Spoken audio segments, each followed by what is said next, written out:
आज के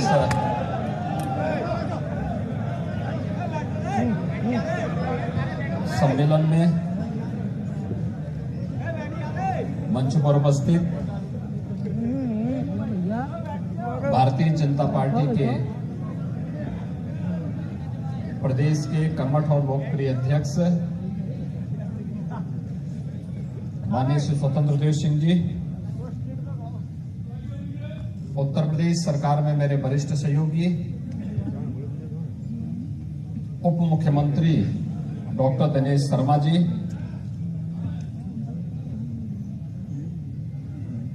इस पूरे मंच पर उपस्थित प्रदेश सरकार में मेरे सहयोगी मंत्री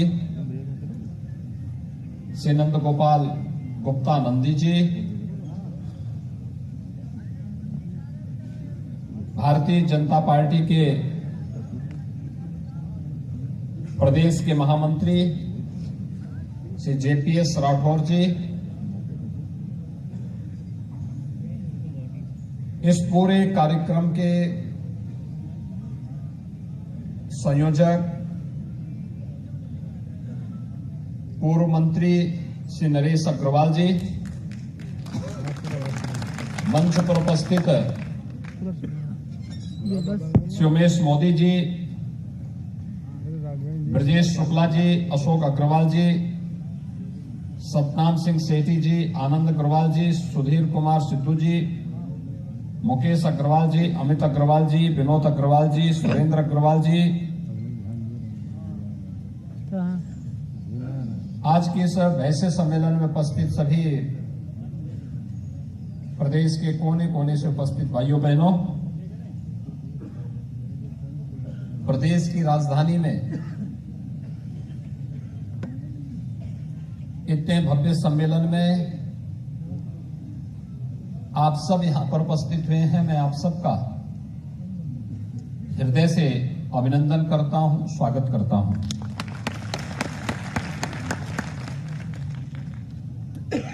आप सब जानते हैं कि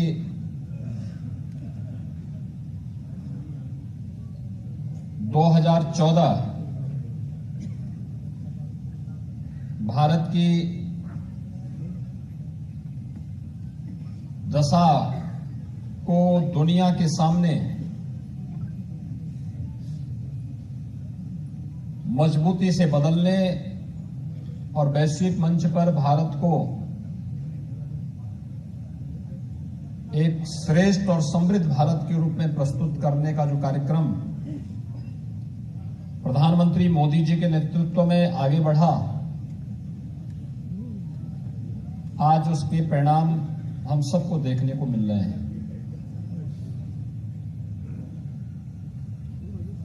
आज जीवन का कोई ऐसा क्षेत्र नहीं जिसमें भारत का परचम न लहरा रहा हो। देश के अंदर आंतरिक या बाह्य सुरक्षा के मोर्चे हो, देश के अंदर आम जन के मन में एक विश्वास हो, गरीब कल्याणकारी योजनाओं का लाभ बिना भेदभाव के समाज के प्रत्येक तबके तक पहुंचाने का कार्यक्रम हो, या फिर इंफ्रास्ट्रक्चर डेवलपमेंट के माध्यम से नए भारत और समृद्ध भारत की इस तस्वीर को दुनिया के सामने प्रस्तुत करने का हो, या भाइयों बहनों दुनिया के मंच पर भारत की जोरदार और धमकदार पहचान को आगे बढ़ाने का हो। मैं अभिनंदन करूंगा माननीय श्री पीयूष गोयल जी मंच पर आए हैं, एक बार जोरदार करतल ध्वनि से उनका स्वागत कर लें। नितिन भैया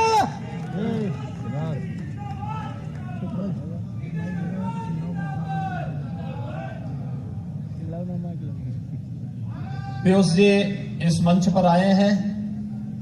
प्रदेश की राजधानी लखनऊ में पधारने पर मैं उनका प्रदेश शासन की ओर से हृदय से स्वागत और अभिनंदन करता हूं। पीयूष जी पेशे से चार्टर्ड अकाउंटेंट हैं। आपके सही हर एक व्यक्ति का जो है वो जानते हैं कि कैसे बिजनेस होता है, और इसलिए आज उनका मार्गदर्शन यहाँ पर प्राप्त होगा। मैं पीयूष गोयल मंच पर पहुंचे। वो अपने व्यस्ततम कार्यक्रमों में से समय निकाल करके आज यहाँ पर उपस्थित हुए हैं, और उनका आगमन प्रदेश के लिए, आप सभी के लिए मंगलमय हो, इस दृष्टि से अत्यंत महत्वपूर्ण अवसर है। मैं इस अवसर पर आप सबको, पीयूष जी को इस कार्यक्रम में आमंत्रित करने के लिए, खासतौर पर नरेश जी को हृदय से मैं धन्यवाद भी देता हूं। भाइयों बहनों, जो ये पहचान देश को मिली है, ये इसलिए मिली है क्योंकि प्रधानमंत्री मोदी जी ने देश को एक दृष्टि दी है, भारतीय दृष्टि। ये 1947 में अगर इस प्रकार का यशस्वी नेतृत्व भारत के पास होता तो भाइयों बहनों, भारत दुनिया का सबसे समृद्ध देश होता, दुनिया की सबसे बड़ी सामरिक और सबसे बड़ी आर्थिक ताकत होती। और उसका ताजा उदाहरण हमारे सामने है कोरोना महामारी के दौरान। कोरोना महामारी में हम सब ने इस बात को महसूस किया है। प्रधानमंत्री मोदी जी के नेतृत्व में कोरोना प्रबंधन का कार्य पूरे देश ने जिस प्रभावी ढंग से किया, वह अभूतपूर्व है, अभिनंदनीय है। दुनिया के विकसित देशों के लिए कौतूहल और आश्चर्य का विषय है कि भले ही भारत आर्थिक रूप से अमेरिका के समकक्ष न हो, हेल्थ इंफ्रास्ट्रक्चर हमारा अमेरिका जैसा न हो, लेकिन जितना भारत ने अपने देश की जनता के लिए कोरोना कालखंड में, चाहे वह प्रधानमंत्री गरीब कल्याण अन्न योजना का हो, चाहे वह जनधन अकाउंटधारी महिलाओं को अतिरिक्त धनराशि देने का हो, प्रधानमंत्री किसान सम्मान निधि में हर किसान के खाते में पैसे देने का मामला रहा हो, या फिर आत्मनिर्भर भारत के माध्यम से भारत के परंपरागत उद्यम को पुनर्जीवित करने का मामला रहा हो, जिस प्रतिबद्धता के साथ भारत ने इस कार्यक्रम को आगे बढ़ाया वो आज किसी से छुपा हुआ नहीं। लेकिन साथ साथ न केवल उपचार और टेस्ट फ्री,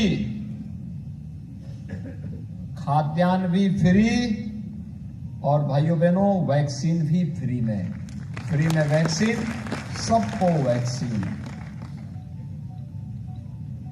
हर एक व्यक्ति के लिए वैक्सीन के लक्ष्य को उपलब्ध कराते हुए पहली बार भारत ने किसी महामारी के खिलाफ वैक्सीन बनाया। 110 करोड़ से अधिक लोगों को वैक्सीन की डोज दी जा चुकी है, और लगातार भारत इस कार्यक्रम को लेकर के आगे बढ़ रहा है। ये पहली बार हुआ है। कल्पना करिए 2014 के पहले अगर ये महामारी आई होती क्या होता। भाइयों बहनों, इसीलिए आज हम सब आपके बीच में आए हैं। आपने 2017 में प्रधानमंत्री मोदी जी के आह्वान पर तत्कालीन भारतीय जनता पार्टी के राष्ट्रीय अध्यक्ष अमित शाह जी के रणनीति के तहत भारतीय जनता पार्टी के पक्ष में समर्थन किया, सहयोग किया। और भाइयों बहनों, पिछले 4.5 वर्ष से अधिक का कार्यकाल प्रदेश के अंदर भारतीय जनता पार्टी नेतृत्व की सरकार का संपन्न हुआ है। आपने देखा होगा प्रदेश के अंदर प्रदेश की जो सबसे खराब स्थिति होती थी वह प्रदेश के अंदर भय का माहौल होता था। पर्व और त्योहार आते थे, दंगे शुरू हो जाते थे। प्रदेश के अंदर गुंडा टैक्स वसूला जाता था, अराजकता का एक वातावरण था, अव्यवस्था थी। लेकिन आज 4.5 वर्ष हो गए प्रदेश के अंदर कोई दंगा फसाद नहीं, कोई दंगा नहीं। और सबको मालूम है दंगा करेंगे तो 7 पीढ़ियां भरते भरते थक जाएंगे, लेकिन दंगों के द्वारा हुए किसी भी व्यापारी या किसी भी शासकीय नुकसान की भरपाई कभी नहीं कर पाएंगे वो। और इसलिए सभी दंगाई इस समय चुप बैठे हैं। जो पेशेवर अपराधी और माफिया थे,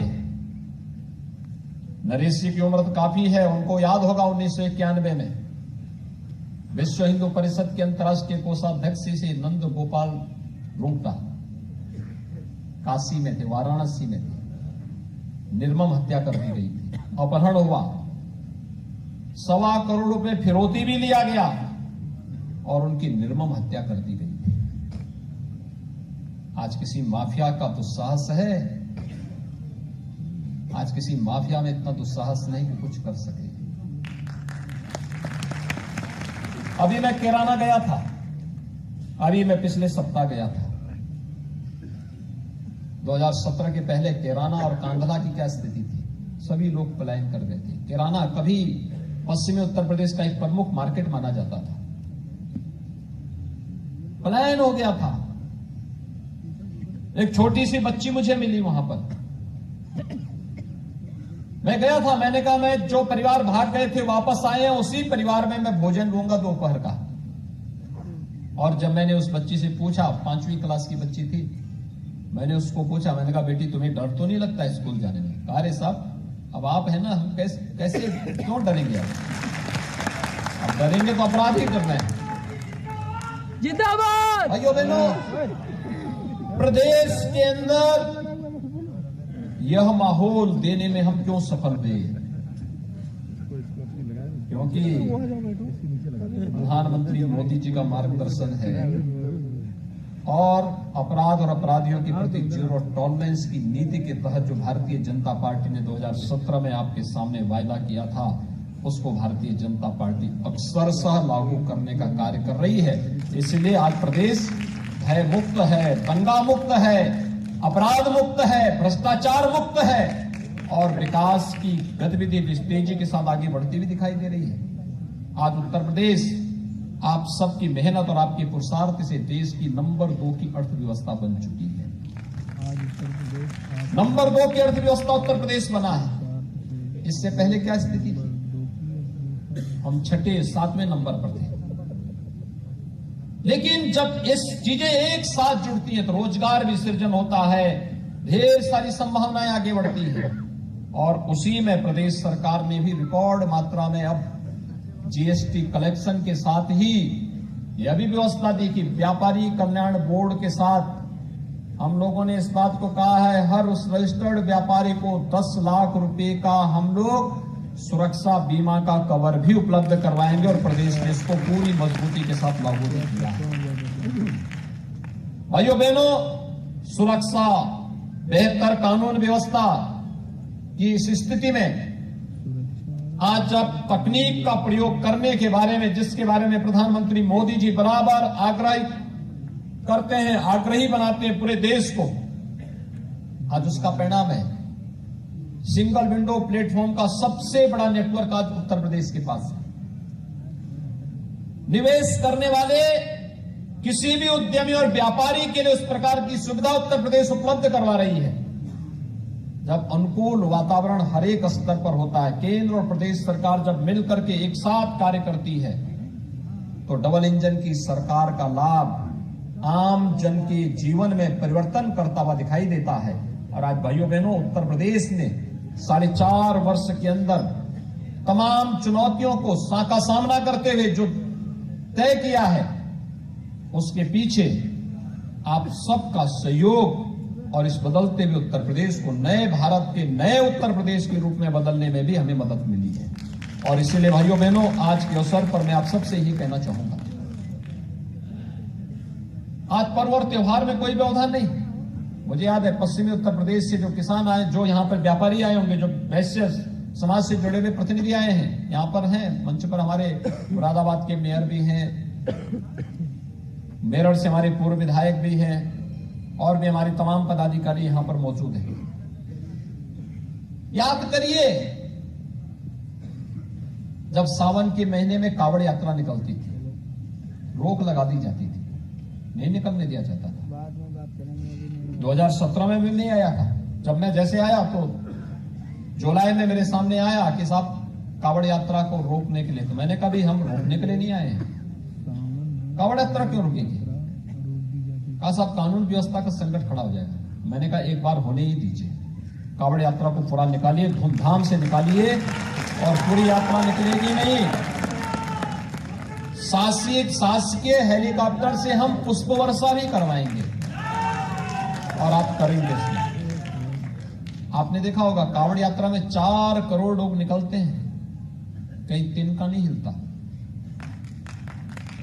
प्रयागराज कुंभ को आपने देखा होगा, प्रयागराज कुंभ का सर्वाधिक लाभ जिन लोगों ने लिया उसमें से नंदी जी भी है। उनका व्यापार खूब फला फूला वहां पे, और सचमुच मैं उनसे इस बारे में पूछ रहा था, हमारे लिए अध्ययन का एक विषय भी था कि भाई 24 करोड़ श्रद्धालु आए हैं प्रयागराज में, तो प्रयागराज में इन श्रद्धालुओं के आने से हमारी इकोनॉमी पर असर क्या पड़ा है? अभूतपूर्व परिवर्तन आया। कोई ऐसा व्यक्ति प्रयागराज का नहीं रहा होगा, और नाविक से लेकर के और वहां का कोई बड़ा उद्यमी जिसने अपनी सेवाएं कुंभ के अवसर पर आने वाले श्रद्धालुओं को न दी हो और वहां के व्यवसाय को बढ़ाने और बदलने में मदद न की हो। ये परिवर्तन होता है, बहुत परिवर्तन, बहुत असर पड़ता है। अभी आपने देखा होगा दीपोत्सव का कार्यक्रम अयोध्या में हुआ, कितना भव्य दिव्य था। दुनिया पर्यटक भी आएंगे, ये माटी कला बोर्ड से जुड़े हुए कुम्हार और प्रजापति समाज से जुड़े हुए लोग एक नए रोजगार के साथ आगे बढ़ रहे हैं।